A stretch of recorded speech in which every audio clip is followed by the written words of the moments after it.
that does the trick. So I'll start over. I want to thank everybody for coming. I'm hoping that I'd made it at 4 o'clock so I could get people from across the pond as well as here. And it's this kind of a trial run for, I'd like to do an album where I can go through a song and then talk about it. I wish this was kind of a Zoom thing where we could all talk, and but it's not. It's a step up from Bandcamp, where, well, at least not really for today. But if I do an album where you can stop between tracks, which you can't do on Bandcamp, thank you for the heart. This is kind of cool. Like as I said, I'd never done this before.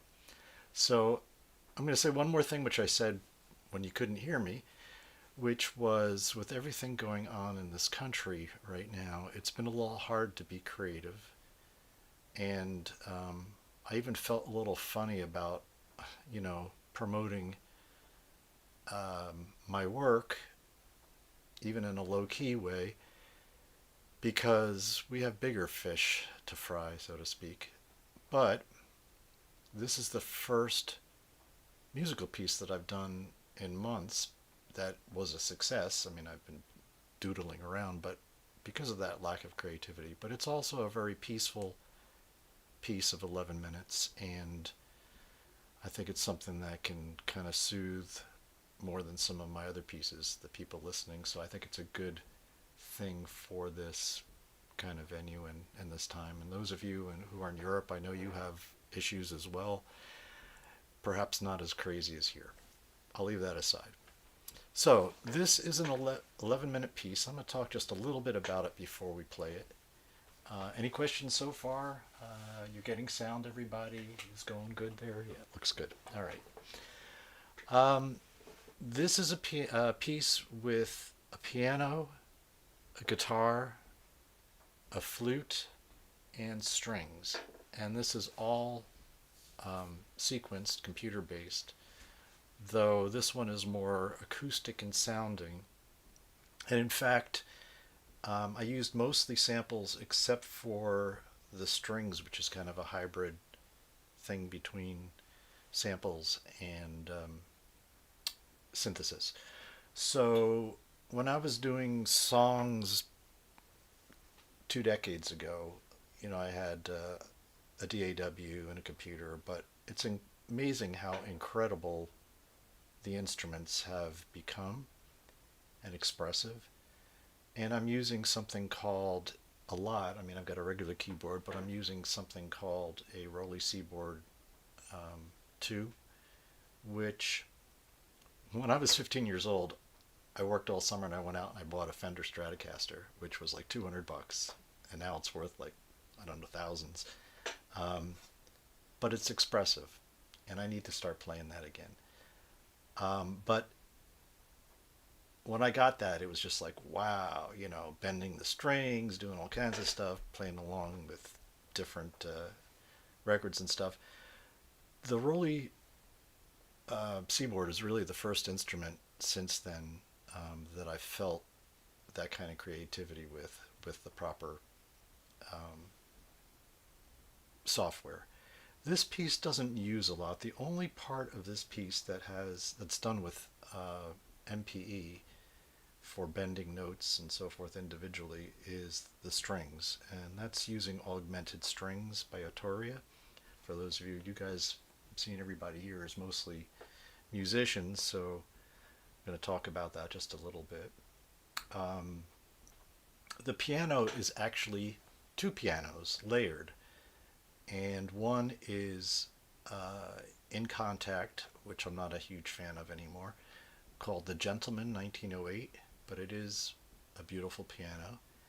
And the other is in sound paint, which I am a new fan of. It's sampled, but it's breaking barriers, and I think the expressivity there is good. It's a Steinway 1928, which is the free piano that they offer in that software. So I wanted to keep a little bit of softness to it and mechanical noise, and it's going through an open air reverb for both of those. Hey passengers, nice Nice you can join me. The flute is in Sound Paint, and it's a 1987 alto flute. And even though it's not MPE, it's quite expressive, and there's quite a bit you can do with it. And sometimes it sounds almost like an oboe. And you can go obviously above and below the natural range with it, which is kind of cool. And the guitar, even though I'm a guitar player and I've sung classically, I don't use voice that much anymore for a couple of reasons, but I will. The guitar is, the strums are from Sound Paint as well, and the harmonic notes that you'll hear are from Ample Guitar Martin, which I've not really learned much how to use. It looks like it can do a lot, but it also looks kind of cumbersome. So those are the instruments in here. And then after I was kind of done, I decided to add some environmental sounds. So I ended up getting them, licensing them from BBC sound banks, and one is of a meadow and is of a creek. So that's kind of what's going on there. Um, okay, I'll talk a little bit more when we're done with it about the structure and composition. It's really one of the more classical style pieces, but let's get right into it, and let's hope this you can hear. All right, here we go.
Well, thanks everyone again for tuning in. Um, and I really do appreciate it. Um, it is a little bit more classical than some of the other ambient stuff I've been doing, but like I said on the chat, I'm not a keyboard player, but I'm plunking away, and I don't really even look at the keyboard as a keyboard as much, which kind of makes it cool. But I am classically trained, so I think some of those melodies and tonalities and harmonies come through. So thank you, everyone. Just to talk a little bit for just a couple minutes, and then I'll I'll sign off. But basically, to answer the question about do I do the piano first, in this case, yes. And miraculously, somehow, I sat down on the keyboard and played it for about 11 minutes. No stopping, no punching, no nothing. Um, However, I did go back and change a couple clunker notes and adjust some of the velocities and durations and where the notes were placed to clean up the timing a little bit. I mean, I think, my lack of keyboard training, and I have taken lessons on the piano and never took to it, unlike guitar and singing classical music. But, the a lot of the pieces are just not, the notes are not that even. But you know what?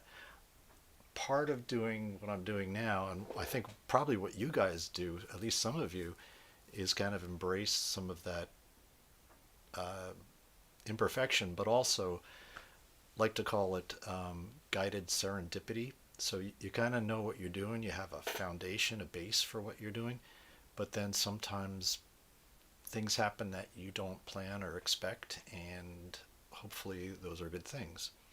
So yeah, I did do the piano first, and then I recorded the flute track in about four different sections. Again, doing a little bit of note editing and moving things around. But this was kind of a piece where I didn't really do any overdubs or like, looping and tracking, comping. It was basically just done on the fly. And I probably could never do it again. Maybe I could notate it and maybe play it or get somebody to play it. And then the augmented strings, which were on the left, were added as kind of a quiet ensemble to balance off the flute. And that was done with MPE, which is why there was a lot of sliding of those notes and so forth. Um, then I decided I really wanted sort of a guitar strum in there, and I could have done it myself. No calluses because I haven't been playing enough. So I just decided to find something in Sound Paint with a strum. I slowed it down a little bit, compressed it, added maybe a little bit of chorusing on it. Um, and those strums on purpose were kind of chords that were sometimes dissonant to what was going on behind it, because I kind of like that almost um, that coloring of the sort of strange tonalities. And then the harmonic notes in the middle, I decided to add just as, again, sort of like little highlights. And again, I could do those on guitar, but it would have taken me forever because obviously getting all those different notes to do harmonics would have either taken some really good technique or retuning of the strings. And then, lastly, I decided environmental sounds, but I didn't want them to be the focus. I didn't want them to be overwhelming. And I didn't want them to really, I kind of wanted them to sneak in. So I faded them in so that not until the quiet part did you actually notice that they were there, and hopefully not even, that strongly or barely. And then they kind of fade out again just before the ending, which is quieter than the beginning, but still has a little bit of that push to it. So that's pretty much the story of Meadowlands. And I do have to say, for you guys at past recordings, sometimes I get a little lost in the chatter on Discord because that's also new to me. But I really do appreciate the group, the politics, the lack of it, um, and just everyone seems to really, at least everyone that's active, seems to be really open and caring about what everybody else does. So thank you for including me. When we all make our first million, haha, um, we'll divvy it up or not. But anyway, any any last questions on the chat before we go? If not, I'm going to say thank you again. Appreciate it. I'll keep this posted on YouTube, and maybe I'd like to do this with the compilation album that's coming out soon, and maybe we can get some ideas for the group as a whole. Um, and again, thank you. Have a great day or evening, and I appreciate it.